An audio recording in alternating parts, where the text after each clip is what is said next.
میں آپ سے خاص طور پہ ایک بات اس حوالے سے شیئر کرنا چاہ رہا ہوں آج کہ ایک سچویشن میں آپ اپنے آپ کو لا کر ذرا دیکھیں کہ آپ اس وقت وہ مہینہ جس کے بارے میں آخری شعبان کے خطبے میں نبی کریم صلی اللہ علیہ وسلم نے فرمایا کہ فقد اظلکم شہر عظیم، ایک بڑا مہینہ، ایک عظمت والا مہینہ تمہارے اوپر اپنے سائے بچھا رہا ہے، ڈال رہا ہے۔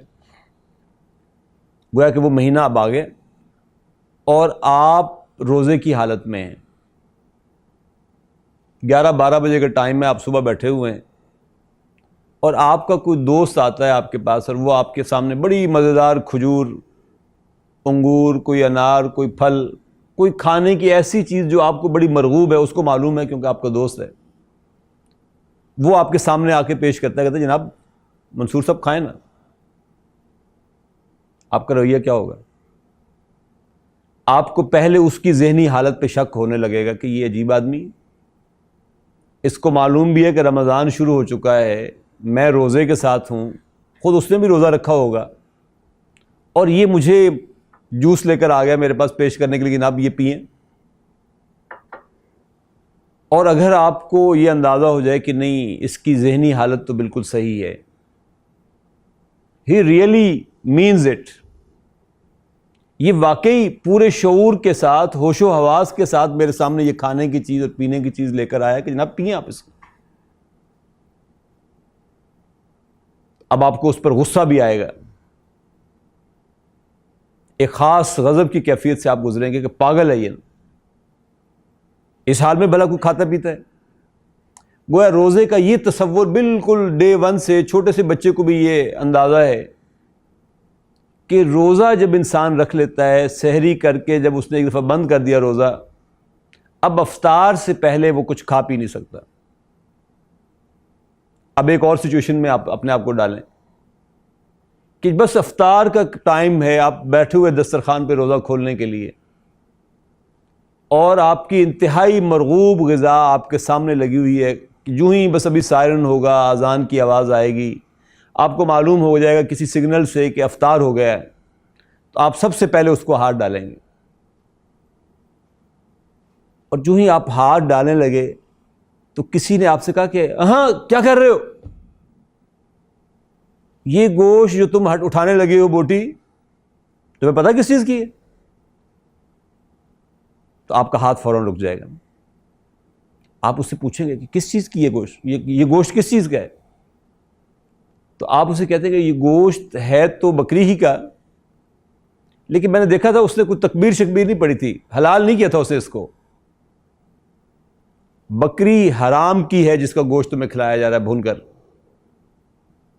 تو آپ ونس اگین آپ سوچتے ہیں کہ میرا سارے دن کا روزہ میں برباد کر دوں اپنا، I will not take it، میں یہ نہیں کھاؤں گا بالکل، اور آپ نہیں کھاتے نا وہ۔ اور وہیں اگر کوئی آپ سے یہ کہے کہ بھائی صاحب یہ جو گوشت آپ کھانے لگے ہیں یہ صرف حرام گوشت ہی نہیں ہے، بلکہ یہ آپ کے وہ جو بھائی تھے نا پچھلے سال جن کا انتقال ہو گیا تھا، یہ ان کا گوشت ہے جو بھنا ہوا آپ کے سامنے پیش کیا جا رہا ہے۔ اب ذرا سوچیں آپ کی کیا کیفیت ہوگی؟ آپ کانوں کو ہاتھ لگائیں گے، استغفار پڑھیں گے، توبہ توبہ کر اٹھیں گے، آپ شاید اس دسترخوان پر پڑی ہوئی اب کسی حلال چیز کو بھی ہاتھ نہیں لگائیں گے اگرچہ سارے دن کا آپ کا روزہ تھا۔ یہ سب مجھے روزے کے حوالے سے سمجھ آتی ہے کہ یہ چیزیں کرنے والی نہیں ہیں، لیکن ہم کرتے کیا ہیں؟ ہم حالت روزہ میں سارا دن اپنے مردہ بھائیوں کا گوشت کھاتے ہیں کہ نہیں کھاتے؟ میں نے اس ریفرنس سے آپ کے سامنے سورہ حجرات کی آیت کی تلاوت کی تھی کہ وَلَا يَغْتَبْ بَعْضُكُمْ بَعْضًا، تم میں سے کوئی کسی کی غیبت نہ کرے۔ رسول اللہ صلی اللہ علیہ وسلم کے سامنے ایک کیس پیش ہوا، امام غزالی رحمہ اللہ نے کیمیائے سعادت میں اس واقعے کو نقل کیا کہ دور نبوی ہے، 2 خواتین روزے کے ساتھ ہیں،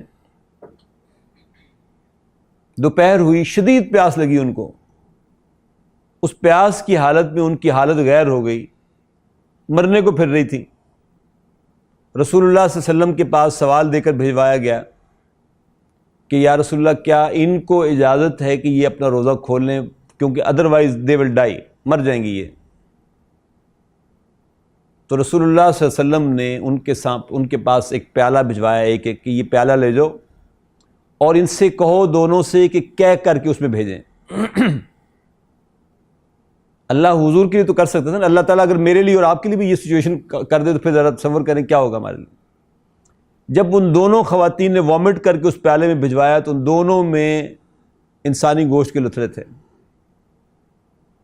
تو حضور نے فرمایا کہ اگرچہ یہ روزے کے ساتھ تھیں لیکن یہ وہ چیز ہے جو دے ور ایٹنگ، یہ کھا رہی تھی وہ اس وقت جب ان کے پیٹوں میں مروڑ اٹھے ہیں، جب ان کو تکلیف ہوئی ہے.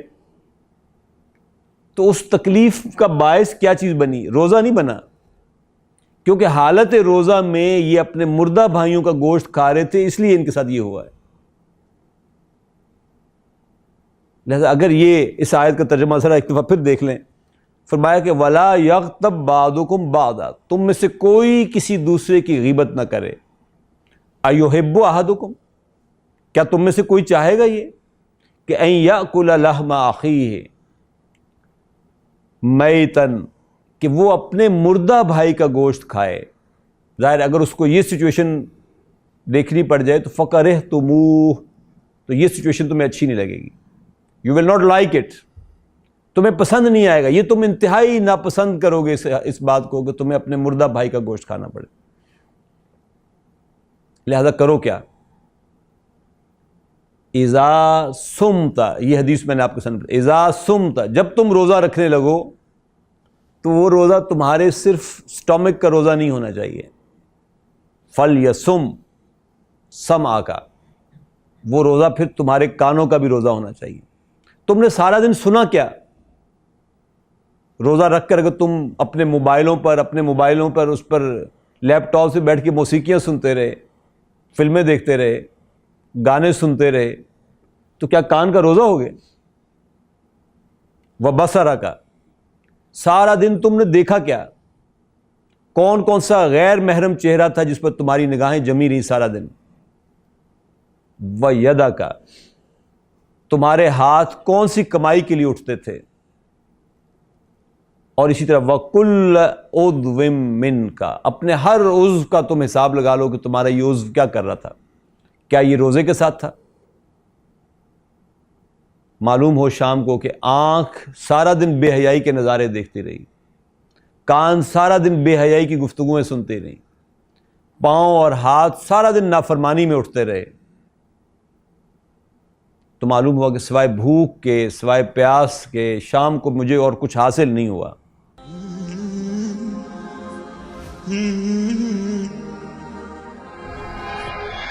رمضان بحياتي شمع على مماتي، يا ربي دعاتي تقبلها عطول. رمضان ده رحمة